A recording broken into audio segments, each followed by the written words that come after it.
سائب بن یزید نے بیان کیا کہ میں مسجد نبوی میں کھڑا ہوا تھا، کسی نے میری طرف کنکری پھینکی۔ میں نے جو نظر اٹھائی تو دیکھا کہ حضرت عمر بن خطاب رضی اللہ تعالی عنہ سامنے ہیں۔ آپ نے فرمایا کہ یہ سامنے جو دو شخص ہیں انہیں میرے پاس بلا کر لاؤ۔ میں بلا لایا۔ آپ نے پوچھا کہ تمہارا تعلق کس قبیلے سے ہے، یا یہ فرمایا کہ تم کہاں رہتے ہو؟ انہوں نے بتایا کہ ہم طائف کے رہنے والے ہیں۔ آپ نے فرمایا کہ اگر تم مدینے کے ہوتے تو میں تمہیں سزا دیے بغیر نہ چھوڑتا۔ رسول کریم صلی اللہ علیہ وسلم کی مسجد میں آواز اونچی کرتے ہو؟ صحیح بخاری حدیث نمبر 470۔ عبداللہ بن کعب بن مالک کو ان کے باپ کعب بن مالک رضی اللہ تعالی عنہ نے خبر دی کہ انہوں نے عبداللہ بن حضرت رضی اللہ تعالی عنہ سے اپنے ایک قرض کے سلسلے میں رسول اللہ صلی اللہ علیہ وسلم کے دور میں مسجد نبوی کے اندر تقاضا کیا۔ دونوں کی آواز کچھ اونچی ہو گئی، یہاں تک کہ رسول اللہ صلی اللہ علیہ وسلم نے بھی اپنے حجرے سے سن لیا۔ آپ اٹھے اور حجرے پر پڑے ہوئے پردے کو ہٹایا۔ آپ نے کعب بن مالک کو آواز دی، اے کعب۔ کعب بولے، یا رسول اللہ صلی اللہ علیہ وسلم، حاضر ہوں۔ آپ نے اپنے ہاتھ کے اشارے سے بتایا کہ وہ اپنا آدھا قرض معاف کر دے۔ حضرت کعب نے عرض کی، یا رسول اللہ صلی اللہ علیہ وسلم، میں نے معاف کر دیا۔ آپ نے ابن ابی حضرت سے فرمایا، اچھا اب چل اٹھ، اس کا قرض ادا کر۔ صحیح بخاری حدیث نمبر 471۔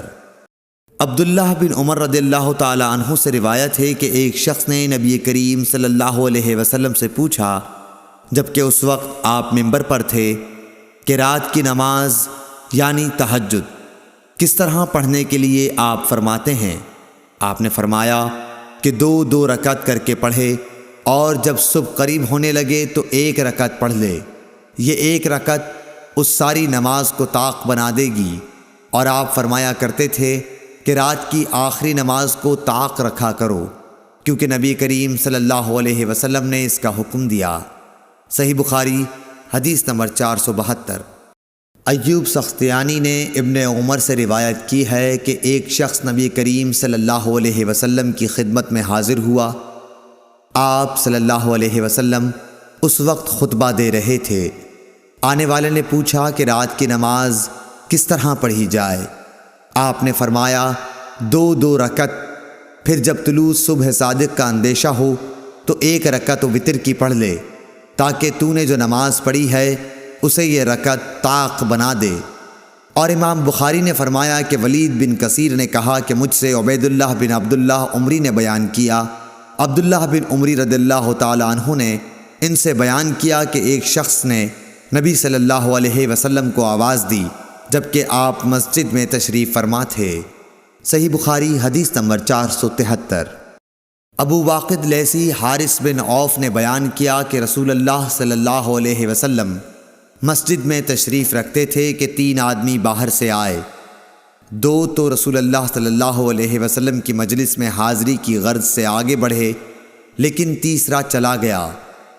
ان 2 میں سے ایک نے درمیان میں خالی جگہ دیکھی اور وہاں بیٹھ گیا، دوسرا شخص پیچھے بیٹھ گیا، اور تیسرا تو واپس ہی جا رہا تھا۔ جب رسول اللہ صلی اللہ علیہ وسلم واعظ سے فارغ ہوئے تو آپ نے فرمایا، کیا میں تمہیں ان تینوں کے متعلق ایک بات نہ بتاؤں؟ ایک شخص تو خدا کی طرف بڑھا اور خدا نے اسے جگہ دی، یعنی پہلا شخص۔ رہا دوسرا تو اس نے لوگوں میں گھسنے سے شرم کی، اللہ نے بھی اس سے شرم کی۔ تیسرے نے منہ پھیر لیا، اس لیے اللہ نے بھی اس کی طرف سے منہ پھیر لیا۔ صحیح بخاری حدیث نمبر 474۔ عباد بن تمیم نے اپنے چچا عبداللہ بن زید بن عاصم مازنی رضی اللہ تعالی عنہ سے روایت کیا ہے کہ انہوں نے رسول اللہ صلی اللہ علیہ وسلم کو چت لیٹے ہوئے دیکھا۔ آپ اپنا ایک پاؤں دوسرے پر رکھے ہوئے تھے۔ ابن شہاب ظاہری سے مروی ہے، وہ سعید بن مسیب سے روایت کرتے ہیں کہ عمر اور عثمان رضی اللہ تعالی عنہ بھی اسی طرح لیٹتے تھے۔ صحیح بخاری حدیث نمبر 475۔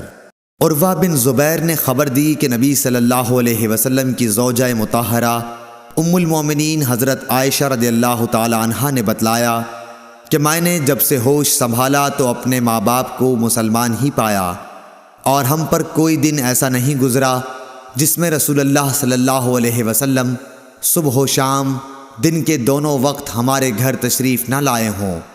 پھر ابو بکر رضی اللہ تعالی عنہ کی سمجھ میں ایک ترکیب آئی تو انہوں نے گھر کے سامنے ایک مسجد بنا لی، وہ اس میں نماز پڑھتے اور قرآن مجید کی تلاوت کرتے۔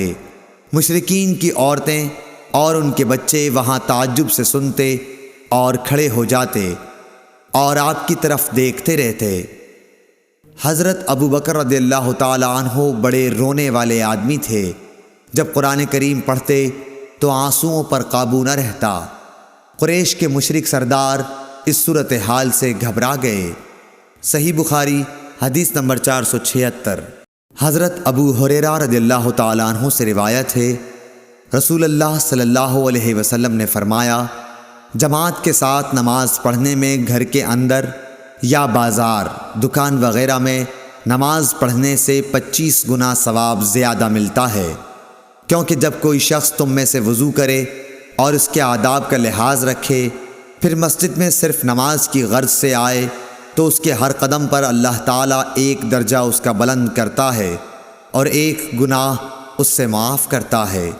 اس طرح وہ مسجد کے اندر آئے گا، مسجد میں آنے کے بعد جب تک نماز کے انتظار میں رہے گا اسے نماز ہی کی حالت میں شمار کیا جائے گا، اور جب تک اس جگہ بیٹھا رہے جہاں اس نے نماز پڑھی ہے تو فرشتے اس کے لیے رحمت خداوندی کی دعائیں کرتے ہیں کہ اے اللہ اس کو بخش دے، اے اللہ اس پر رحم کر، جب تک کہ ریح خارج کر کے وہ فرشتوں کو تکلیف نہ دے۔ صحیح بخاری حدیث نمبر 477۔